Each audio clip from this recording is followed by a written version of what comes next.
이제 아합이 죽고 아하시아가 왕위에 올랐습니다. 그는 왕이었지만 다락난간에서 떨어져 병이 들고 말았습니다. 말을 타다 떨어진 것도 아닙니다. 전쟁에서 부상을 당한 것도 아니라 다락난간에서 떨어졌다는 것은 왕으로서는 특이한 사고입니다. 이 당시에는 의학이 발달되어 있지 않아 골절상은 치명적인 감염이나 질병으로 발전할 수 있었습니다. 그러나 이 병도 문제지만 병이 든 후 아시아 왕이 취한 태도는 더 문제가 되었습니다. 이스라엘의 여호와 하나님도 있고 엘리야를 비롯한 선지자들이 있는데도 불구하고 그는 에그론의 신 바알세붑에게 자신의 병의 징후나 치료법을 구하고 있는 것입니다. 바알세붑은 복음서에서는 바알세불이라고 불리는 우상을 말합니다. 말 그대로 그 의미가 파리떼의 왕이라는 뜻입니다. 아무런 하잘 것 없는 사람 존재라는 것입니다. 이런 행위가 하나님의 자존심을 건드렸습니다. 여호와의 사자가 3절에 보면 이스라엘에 하나님이 없어서 너희가 에그론의 신 바알세붑에게 물으러 가느냐라고 묻고 있는 것입니다. 아시아는 인생의 위기에서 전심으로 하나님께 매달리고 있지 않습니다. 오히려 우상신을 찾았습니다. 이 일은 하나님의 자존심을 건드리는 일입니다. 오늘날에도 마찬가지입니다. 사람들이 무당이나 사주팔자나 운명을 탓하는 것은 하나님께서 싫어하십니다. 하나님이 주인이고 하나님이 우리 인생의 문제를 해결할 능력이 있기 때문입니다. 우리는 먼저 하나님께 물어야 하고 하나님의 허락을 받아야 합니다. 이것이 꼭 인간적인 도움을 받거나 요청해서는 안 된다라는 뜻은 결코 아닙니다. 하나님은 여러 방법으로 도우실 수 있습니다. 문제는 하나님에 대한 신뢰를 말하는 것입니다. 하나님의 능력에 대한 믿음이 있는가 없는가 하는 문제입니다. 하나님은 엘리야를 통해 경고했습니다. 하나님께서 이렇게 경고를 내리는 것은 위기이면서도 기회일 수 있습니다. 그때 돌이켜 하나님을 찾으면 됩니다. 그러나 아시아는 겸손한 모습을 보이지도 하나님께로 돌아오지도 않고 있습니다. 엘리야를 잡으러 군사 50명과 지휘관을 보내었습니다. 군사를 보낸 것은 엘리야를 모셔오려고 보낸 것이 결코 아니었습니다. 엘리야가 4절에 보면 내가 올라간 침상에서 내려오지 못할지라 네가 반드시 죽으리라는 말을 했기에 아시아는 죽을 수밖에 없었습니다. 이 저주를 풀 수 있는 방법은 저주 내린 자를 죽이든지 아니면 저주를 내린 당사자를 붙잡아 그 저주를 축복으로 바꾸어야만 했습니다. 이 때문에 엘리야를 잡으러 온 것입니다. 50부장의 무례한 말투에서도 그것을 확인할 수가 있습니다. 9절에 보니 하나님의 사람이여 왕의 말씀이 내려오라 하셨나이다. 아주 부드럽게 얘기를 하고 있습니다마는 표준 세번역을 보면 좀 더 노골적으로 번역하고 있습니다. 이렇게 번역합니다. 어명이요 하나님의 사람께서는 내려오시오라고 말하고 있습니다. 엘리야는 이런 권력의 위협에 굴하지 않고 있습니다. 10절의 말씀에 보니 내가 만일 하나님의 사람이면 불이 하늘에서 내려와 너와 너의 50명을 살을지로다. 그러자 하늘에서 불이 내려서 50명과 그 지휘관을 다 불태워버립니다. 그러자 아시아 왕은 두 번째 일행을 또 보냅니다. 그 50명과 지휘관 또한 불사름을 당하고 맙니다. 아시아는 고집스럽게 세 번째 일행까지 보내고 있습니다. 그런데 세 번째로 간 50부장은 지혜로웠습니다. 교만하게 왕의 명령을 운운하지 않고 엘리야 앞에 무릎을 꿇고 목숨을 살려줄 것을 요청했습니다. 13절의 말씀입니다. 나의 생명과 당신의 종인 이 50명의 생명을 당신은 기히 보소서라고 말합니다. 이런 겸손함 때문에 이들은 살아났습니다. 이를 계기로 엘리야는 산꼭대기에서 내려와 왕 앞에 서게 되었습니다. 16절의 말씀입니다. 네가 그 올라간 침상에서 내려오지 못할지라 네가 반드시 죽으리라는 하나님의 말씀을 그대로 전했습니다. 매우 담대한 행동이었습니다. 왕 앞에서 엘리야는 전혀 겁내지 않고 있습니다. 엘리야도 하나님의 능력을 보았고 아하시야 왕도 하나님의 능력을 경험했기에 엘리야에게 어떤 해코지도 하지 못합니다. 이 사건이 우리에게 주는 교훈은 무엇입니까? 그것은 무엇보다도 하나님과 함께하는 엘리야의 능력이 얼마나 대단한지를 보여주기 위함입니다. 엘리야를 높이는 것은 곧 여호와 하나님을 높이는 것이기 때문입니다. 우리 또한 어떤 어려움이 생기거나 문제가 있을 때 엘리야의 경우처럼 하나님의 능력이 가시적으로 드러나기를 바랍니다. 전도가 얼마나 힘듭니까? 그런데 엘리야처럼 하나님의 기적이 나타나고 죽은 자가 살아나고 하늘에서 불이 내리면 모두가 믿을 것 같습니다. 그러나 하나님은 그렇게 역사하지를 결코 않으십니다. 자연의 법칙이라는 것도 있고 또 에덴 동산에서 그랬던 것처럼 인간의 자유의지를 존중하시기 때문입니다. 하나님이 표적을 싫어하시는 이유 중 하나는 인간들이 끊임없이 강하고 더 자극적인 표적을 요구하기 때문입니다. 예수님이 많은 기적을 행하셨지만 그들은 부족하다는 듯이 하늘로부터 오는 또 다른 표적을 구하였습니다. 그러자 예수님은 십자가에서 죽는 것만이 우리에게 도움이 될 것이다 라고 말씀하셨습니다. 우리도 마찬가지입니다.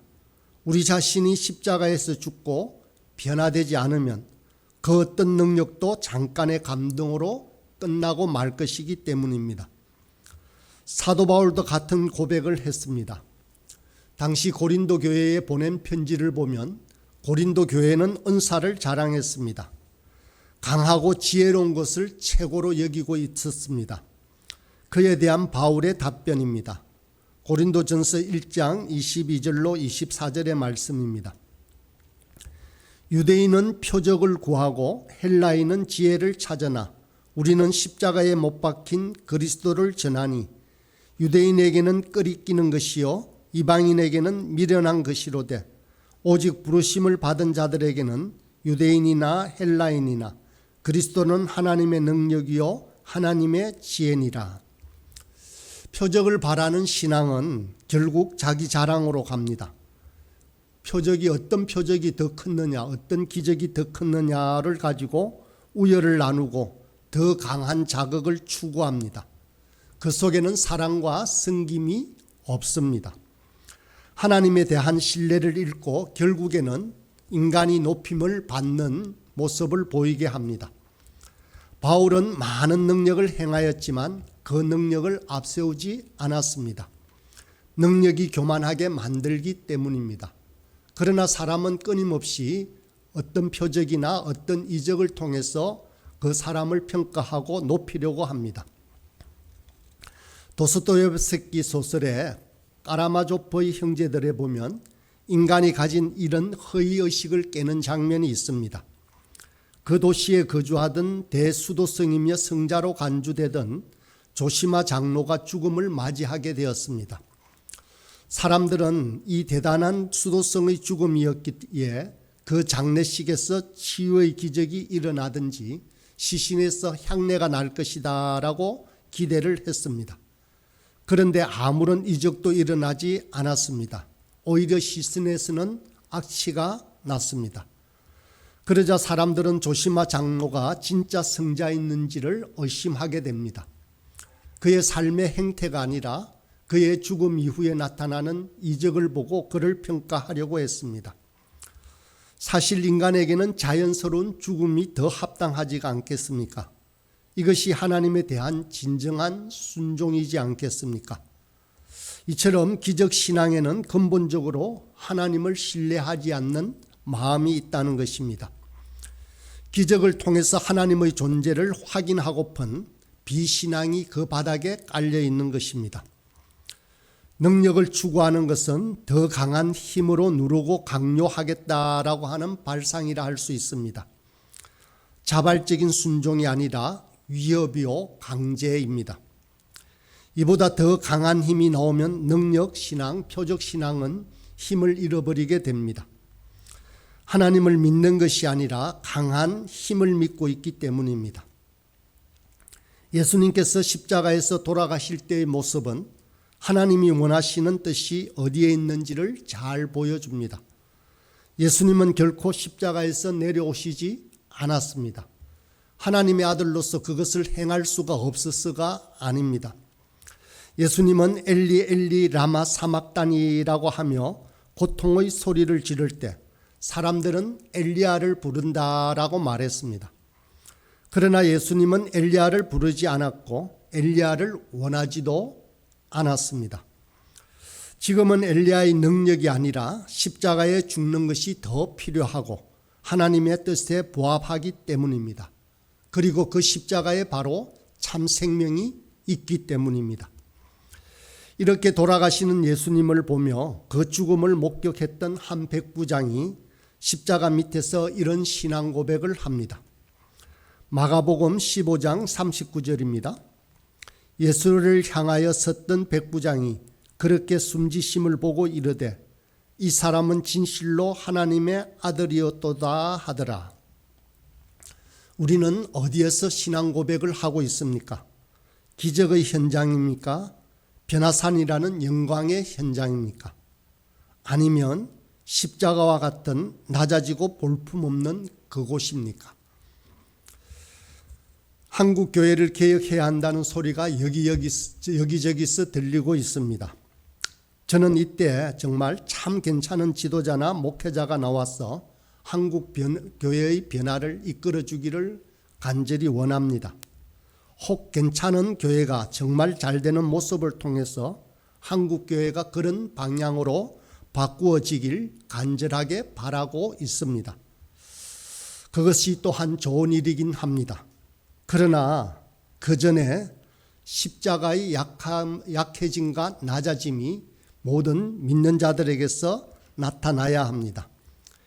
유행이나 능력에 의한 강제가 아니라 진정한 자기 변화가 필요하다는 것입니다.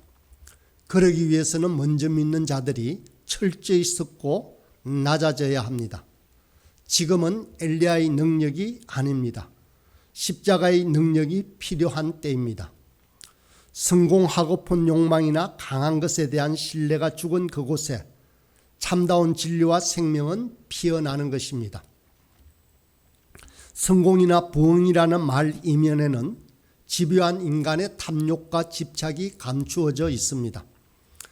지금은 약하고 잘 안 되는 것이 어쩌면 좋은 것일지도 모릅니다. 깨끗이 비운 그곳에서만 예수 그리스도가 온전히 담길 수 있기 때문입니다. 오직 십자가만이 그 사랑을 드러내고 그 큰 부흥을 일으킬 수 있는 요소가 됩니다. 결코 어떤 이적이라 어떤 표적이라도 하나님의 뜻을 드러내는 것이 아니라는 것입니다. 결코 기적이나 이적이 아닙니다. 일상을 통해서 순종의 열매가 맺어지길 먼저 기도해야 하는 것입니다. 우리의 삶 속에서 함께 하시는 주님께서 우리의 낮아짐을 통해서 역사하십니다. 부디 오늘 하루의 삶 속에서도 이런 십자가의 정신이 드러나는 저와 여러분이 되길 간절히 소망합니다.